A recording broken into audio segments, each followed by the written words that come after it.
A ver, pensemos un segundo en la antigua Grecia y Roma. Lo primero que se nos viene a la cabeza casi siempre es la idea de libertad, ¿no? Como la cuna de todo. Pero, ¿y si esa idea, esa misma que inspiró a revolucionarios y a grandes pensadores durante siglos, en realidad partiera de un profundísimo malentendido? Es que personajes como Rousseau o Robespierre miraban hacia la antigüedad y veían un modelo perfecto de virtud cívica. Para ellos, la participación del ciudadano en la res publica, o sea, en los asuntos públicos, era la libertad más pura que podía existir. Y estaban convencidos de que eso era lo que tenían que recuperar para su propia época. Y aquí es donde la cosa se pone interesante, porque para entender la libertad pública de los antiguos, no podemos empezar en la plaza del mercado, en el ágora. No, tenemos que ir a un lugar mucho más íntimo y fundamental, el hogar. Muy bien, vamos a meternos de lleno en esto. Antes de que existiera la ciudad, antes del Estado, lo primero que había era la familia. Pero ojo, no una familia como la que conocemos hoy. Para los antiguos, era la institución más poderosa y sagrada de todas, el verdadero punto de partida de su sociedad. Esta familia antigua, la gens, no era solo un grupo de parientes, era literalmente una pequeña iglesia. Su religión era 100% doméstica. El centro de todo era un fuego sagrado en el hogar, que no podía apagarse jamás, y el culto a los antepasados, a quienes consideraban sus dioses. Cada familia, entonces, tenía sus propios dioses y sus propios rituales. Y al frente de todo estaba el pater familias. Él no era solo un padre, era el sumo sacerdote de este culto familiar. Tenía autoridad religiosa, legal y moral, absoluta, sobre todos los miembros de su casa. Esta mezcla de poder es, de verdad, la clave para entender todo lo que vino después. Entonces, ¿cómo pasamos de estas pequeñas iglesias domésticas todas aisladas a una metrópolis como Atenas o Roma? Bueno, no fue de un día para otro. Fue un proceso de construcción, como si fueran capas una sobre otra. Lo que es fascinante aquí es el patrón que se repite. Cada vez que la sociedad crecía, lo hacía de la única forma que conocía, fundando un nuevo culto compartido. Varias familias se juntaban y formaban un clan, con un nuevo dios en común. Varios clanes se unían y formaban una tribu, con otro dios. Y finalmente, varias tribus se confederaban para formar la ciudad, estableciendo un culto público que las unía a todas. Y este es el punto que lo cambia todo. La ciudad antigua no era una colección de personas, era una confederación de grupos religiosos. La unidad básica de todos seguía siendo la familia.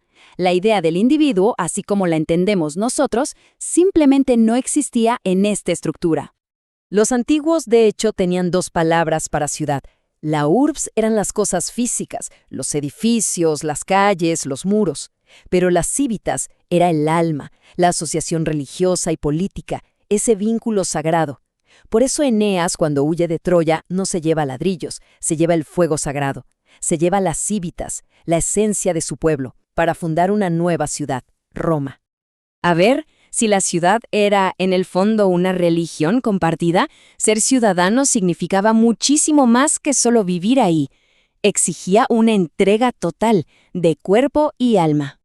Esta cita lo resume perfectamente. La ciudadanía no era un estatus legal basado en derechos individuales, era un estatus religioso.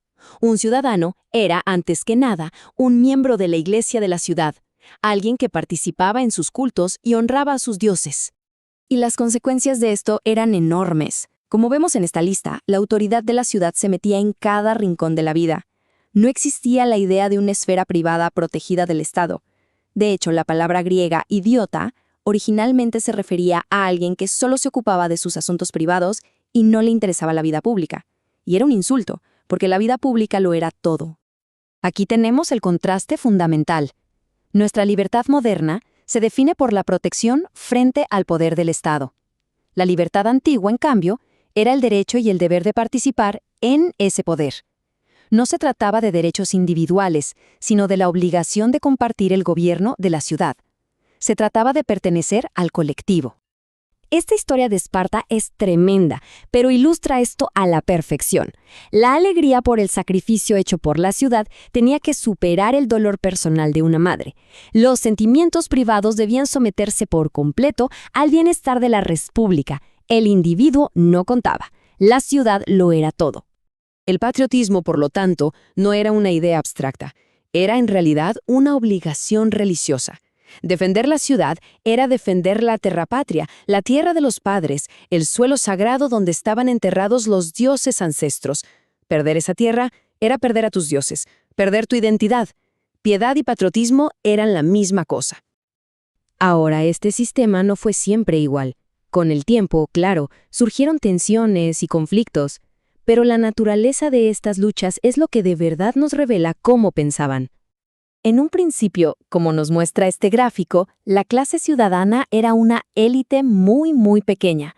Estaba formada por los patres, los jefes de las familias fundadoras.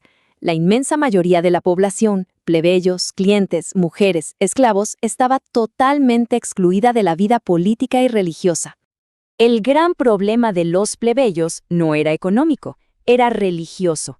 Como eran recién llegados, no tenían ancestros enterrados en esa tierra sagrada, no tenían dioses familiares conectados con la ciudad.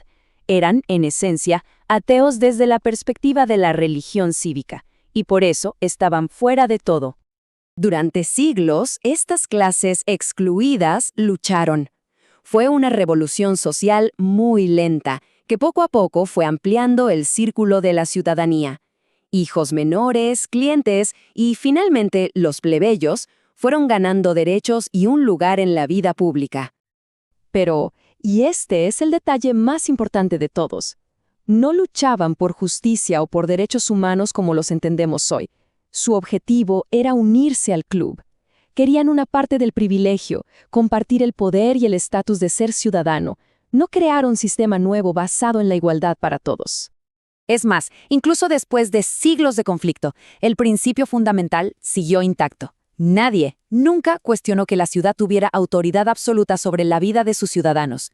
Solo querían ser parte de esa estructura, no desmantelarla. Así que aquí la tenemos, la gran división. La libertad antigua era sumergirse en el colectivo, ser una parte activa del poder público.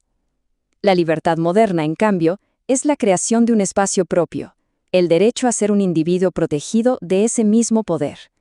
Son realmente dos mundos opuestos. Y todo esto nos deja con una pregunta final para darle vueltas. La idea de que cada persona es un individuo con derechos propios nos parece obvia, natural. Pero la historia nos muestra que no, que tuvo que ser inventada.